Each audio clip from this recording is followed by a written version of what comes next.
예민하다는 것은 외부 자극에 매우 민감한 반응을 보이는 기질이나 성격을 말합니다. 외부의 자극은 많은 경우에 사람들과의 관계에서 비롯됩니다. 예민함 뿐만 아니라 트라우마 같은 정신적인 문제들이 사람들과의 관계에서 시작하는 경우가 많습니다. 우리나라 사람들은 매우 예민한 특성을 가지고 있습니다.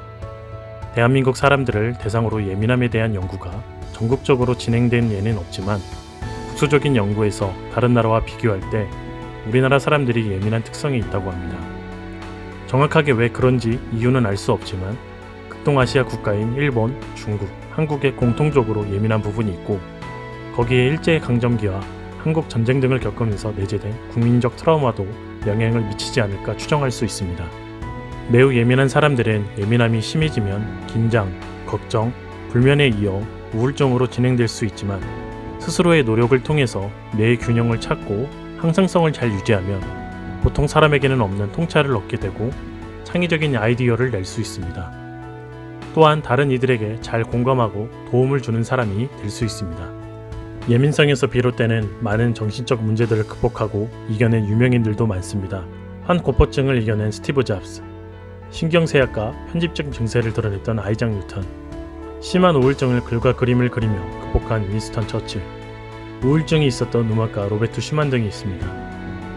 특히 윈스턴 처칠은 자신의 우울증을 검은개라고 표현하며 이 검은개가 자신에게 유용할 것이라고 아내에게 편지를 쓴 적도 있습니다. 그는 총리직을 내려놨던 시기에 우울증을 겪었지만 그를 통해 책을 썼고 이를 통해 노벨 문학상을 수상하기도 했습니다. 우울해서 예민할 때마다 책을 쓰거나 그림을 그린 것은 우울증이 그로 하여금 깊이 있는 사색을 하도록 자극해 창의성과 통찰력을 높여쓰리라 추측할 수 있습니다. 이처럼 예민함은 우리를 긴장시키고 걱정시키며 불면이나 우울증을 낳게 하지만 반면 예민한 사람이 가진 에너지가 온전히 쓰인다면 다른 사람이 보지 못하는 깊은 생각을 하게 되고 창의적인 아이디어를 낼 수 있어 업적으로 연결될 수 있습니다. 그렇다면 우리는 날이 서 있는 예민함을 극복 혹은 업그레이드를 하려면 어떻게 해야 할까요? 사회생활, 사람들과의 관계에서 날선 예민함으로 다른 일을 찌르는 것이 아니라 예민함에 좋은 에너지를 전달하기 위해 다음 4가지 방법을 제시하고자 합니다. 예민한 사람들은 다른 이의 표정이나 말투에 항상 민감합니다. 하지만 정작 자신에 대해 생각하는 경우는 많지 않습니다. 우울하고 예민하면 가장 많이 하는 행동 중 하나는 미간을 찌푸리는 것입니다. 이것을 그리스 글자의 오메가와 모양이 비슷해서 오메가 사인이라고도 합니다. 편안하고 안정된 사람들은 눈 가운데가 주름지기보다는 웃을 때 양쪽 눈엔 주름이 지는 사람이며 이들은 대화를 하는 상대방에게 편안한 감정을 느끼게 합니다. 표정이 좋은 예로는 백정원 대표, 배우 김혜자 씨나 공유 씨를 들 수 있습니다. 이런 인상 좋은 사람들이나 주변에 인상 좋은 사람을 떠올리며 거울을 보면서 자신의 표정을 바꾸는 연습을 하는 것이 좋습니다. 말투 역시 중요합니다. 존댓말과 존칭어가 많은 우리나라 말의 특성상 처음 만나는 사람에게는 존댓말을 하는 것이 좋습니다. 또한 자신의 낮은 자존감을 감추기 위한 수단으로 어려운 단어나 영어 표현을 자주 쓰는 사람이 많습니다. 편안하고 안정된 사람일수록 상대방이 듣기 좋은 말로 배려한다는 말을 한다는 것을 잊지 말아야 합니다. 표정이 바뀌면 생각이 바뀌고 대인관계도 바뀝니다. 말투가 바뀌면 그 사람의 교양이 더 풍부해지고 배려심이 생깁니다. 예민함으로 다른 이의 표정과 말투를 살피는 집착을 버리고 자신의 표정과 말투를 의식하고 연습해서 부드럽게 하는 노력을 할 필요가 있습니다.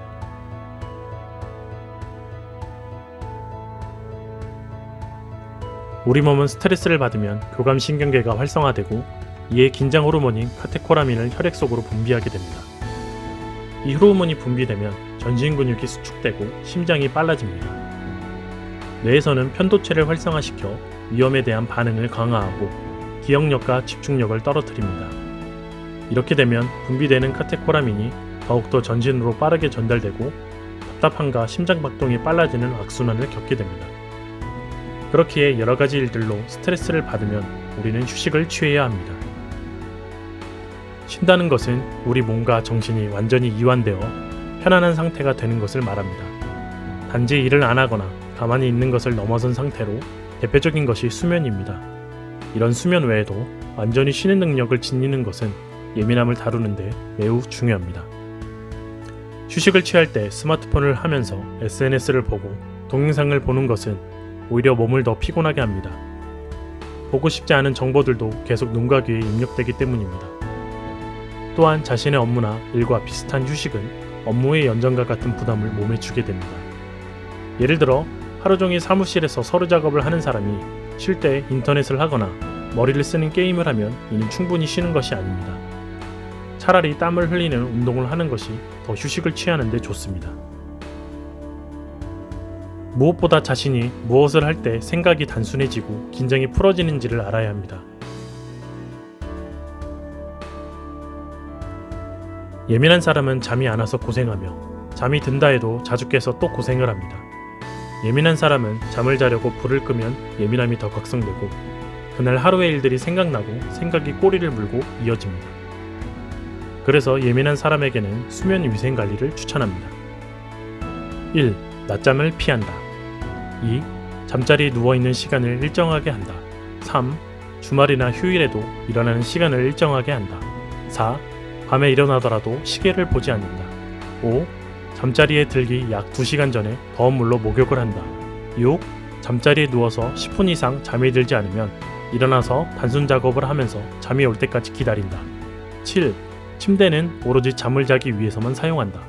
침대에서 TV를 보거나 책을 보지 않는다. 8. 매일 규칙적으로 운동하고 잠자리 들기 6시간 전 운동을 마친다. 9. 수면을 방해하는 담배, 커피, 홍차, 콜라, 술 등을 피한다.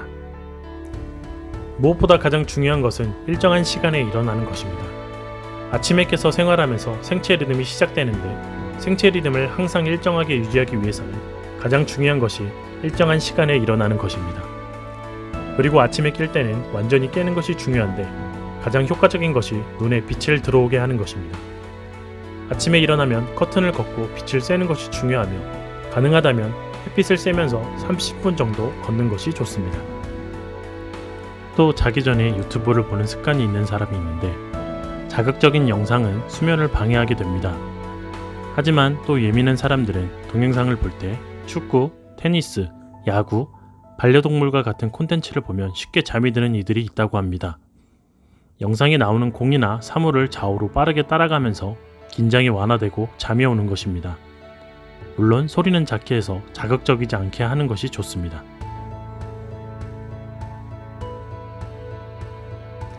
문제를 해결하기 위해서는 항상 원인을 찾아야 쉽게 해결이 됩니다. 그렇다면 예민함을 해결하기 위해서는 어떤 것을 알아야 할까요? 바로 나 자신을 이해할 필요가 있습니다. 예민함을 해결하기 위해 나를 알아야 할 것 중에 중요한 것은 방어기제입니다. 방어기제는 감정적 상처로부터 마음의 평정심을 지키기 위해 자신도 모르게 무의식적으로 스스로를 보호하는 마음의 방어작용을 말합니다. 누구나 가지고 있는 것이며 그 사람의 성격과 특성과 관련이 있습니다. 안나 프로이트는 아버지의 업적을 정리하고 구체화하여 사람들이 외부의 수많은 감정적 상처에 어떻게 자신을 방어하는지 정리해 놓았습니다. 또한 베일런트는 방어기제를 성숙도에 따라 4단계로 분류하고 단계가 올라갈수록 더 성숙한 것으로 보았습니다. 방어기제는 총 26가지로 영상에서 다루기에는 양이 많으니 각 단계별로 하나씩만 설명하도록 하겠습니다. 구체적인 내용은 밑에 더보기를 클릭하시면 제 블로그에서 확인하실 수 있습니다. 자기 방어기제를 검사할 수 있는 사이트 링크도 올려놓았습니다.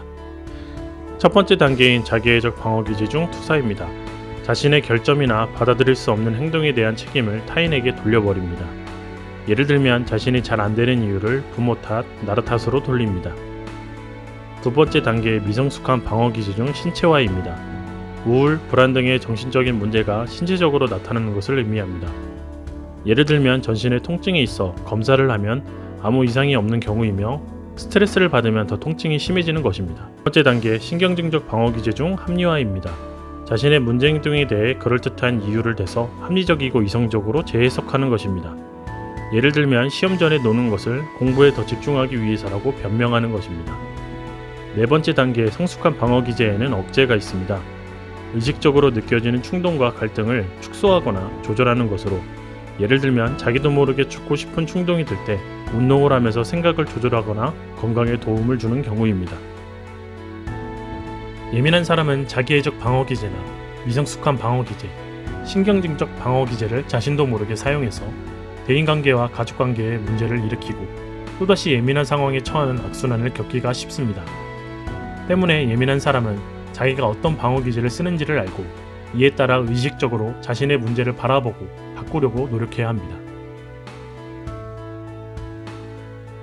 또한 자신이 싫어하는 것과 좋아하는 것을 정확하게 아는 것이 중요합니다. 좋아하는 것을 즐기며 살아가는 것은 자신의 예민함을 조절하는 데 좋은 영향을 줍니다. 하지만 자신이 싫어하는 일도 마주쳐야 할 때가 있습니다. 이때는 싫어하는 것 중에서도 좋은 것을 찾는 노력이 필요합니다. 예를 들면 공부를 하기 싫어하지만 사회 과목을 좋아하거나 역사 과목을 좋아하는 식으로 말입니다. 지금까지 예민함과 예민함을 업그레이드하거나 극복하는 방법에 대해 알아보았습니다. 이 영상은 전홍진 교수님의 매우 예민한 사람들을 위한 책을 참고하여 만들었습니다. 더 자세하고 세부적인 내용은 책의 내용을 참고하시길 바랍니다. 이상 책을 리뷰하는 남자 책리남이었습니다. 재밌게 보셨으면 좋아요와 구독 부탁드리겠습니다. 감사합니다.